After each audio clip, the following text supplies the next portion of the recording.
Hayley Burke, manager of the para swim team for Paralympics Ireland. Hayley, how long have you been in your role? I joined Paralympics Ireland in a full-time capacity in 2015, just gone actually in February 2015. Before that, I was a volunteer with the team since 2011. So I was an assistant coach with the team through the London cycle, and then for half of the Rio cycle, then took over in 2015, and here I am here now. If you don't mind me asking a bit of a rude question, you took the team to the Rio Paralympic Games. What age were you at that stage? I was, that is a rude question, you're right. I was 27, so I was 23 in London, 27 in Rio, and I'll be 31 then in That's a Tokyo. lot to have accomplished at such a young age. Yeah, yeah. Probably the one of the youngest anyway team leaders going to the Paralympic Games that I know of anyway in the history of it, and probably the only female one I think was in Rio anyway. There was a female head of equestrian there, so I was one of two, but she was in her 60s at the time. So yeah.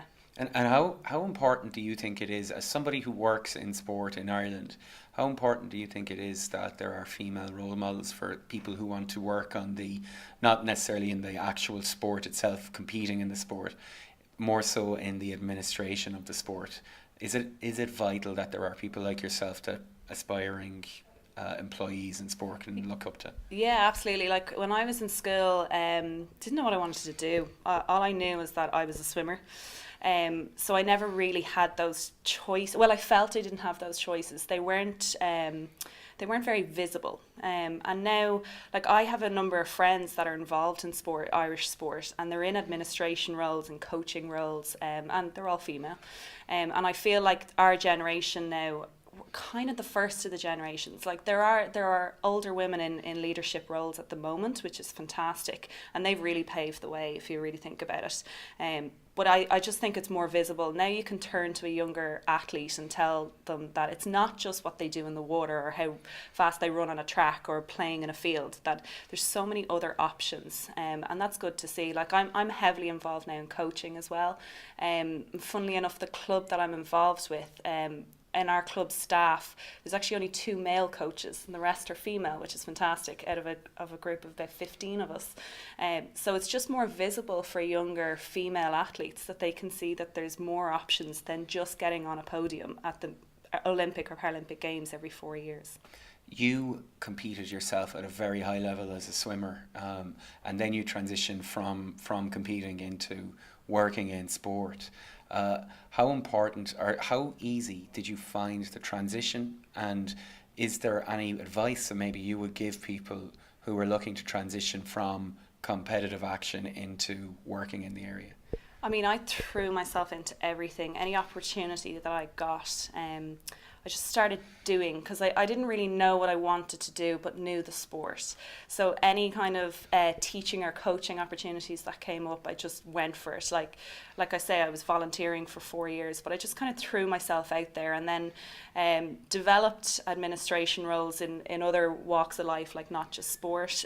So was able to combine them somewhere down the line. So I would just say to anyone, both female and male, that just jump at opportunities, get involved, be that volunteer, because they do open doors further down the line. And like I am where I am today because I picked up a phone and said, hey, let me help, and that's, I like that. That would be the message I give young people. I think, sometimes young people can be, what's the word I'm looking for?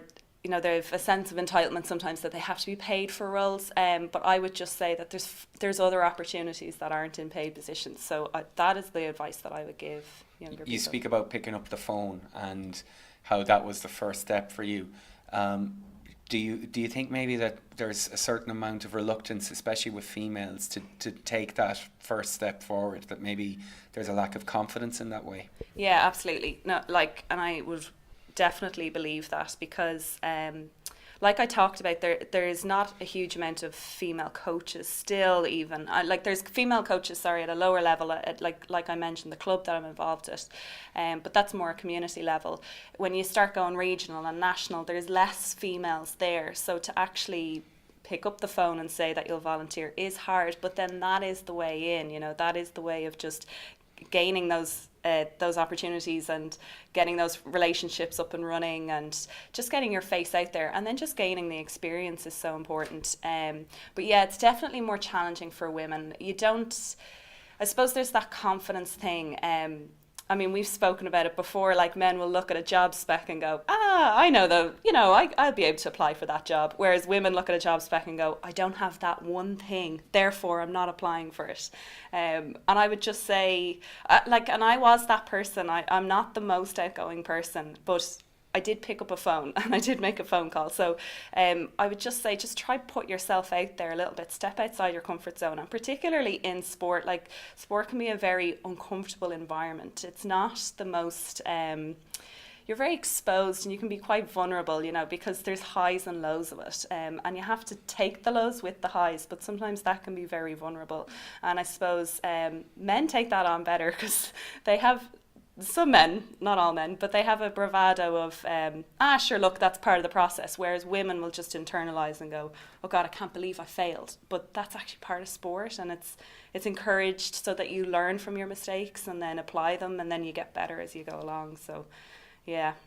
So yeah, failure is part of sport, yeah. But so is success, and it's a kind of a different feeling of success for you as a coach as it was when you were a swimmer yourself. Yeah. What's it like when one of your athletes touches at the end of a race, secures a medal? Do you feel the same rush of delight as would have been the case when you were competing yourself? Yeah.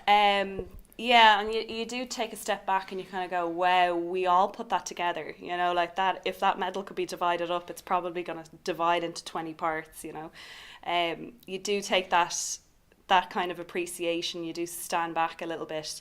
Probably don't get that elated, like I remember as an athlete lying down in bed at night going, I can't believe I just did that today. Like I can't believe I managed a PB today and that I have a medal around my neck. Like you don't really get that. I suppose my more practical mind is kind of going, okay, now what's the next step? Like what's next? Okay, we've just won a Paralympic medal. Where are we going to be in 4 years' time? Like straight away you kind of jump to that, like logistics of it all and the practicalities of it all. Whereas as an athlete, you just kind of reminisce on it. You live in that moment a little bit more.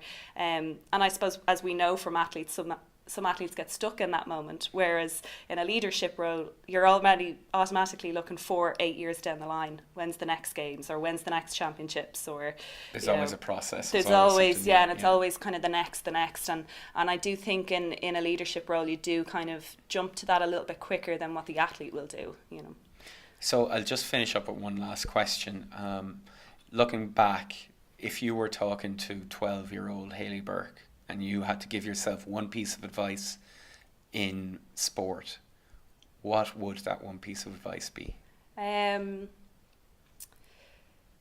don't know. Probably just to look at my sport more than what I did in the water. I really kind of put all my eggs in one basket, and and when it came to looking for like a career or what path to go down, like I said at the start, all I knew was swimming because that's all I ever focused on. And I suppose if I was to talk to that 12-year-old, I'd probably tell her, just keep your options open. Like, not that I did very well in school, but look down other avenues and you can compile it together somewhere down the line. I very much narrow-minded myself into, I know swimming.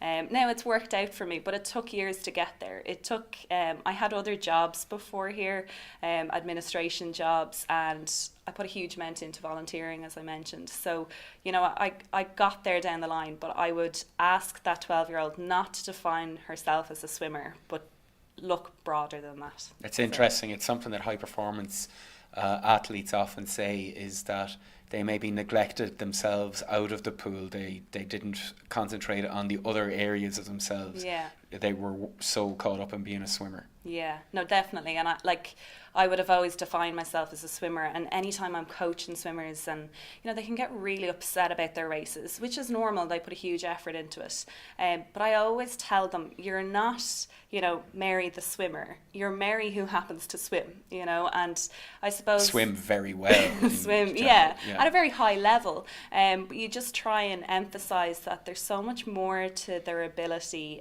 than being a sports person. Like it's just such a small part of your life, and yeah, I've managed to make it a lot of my life, but that's not, I didn't really know that setting out as a 12-year-old. And I just think, yeah, that's the advice I would give, is just be a lot broader, be a sports person, but be yourself first, like be the person first who does sport. Don't be the sports person, you know. Perfect, and thank you very much for your time. Thanks, dear.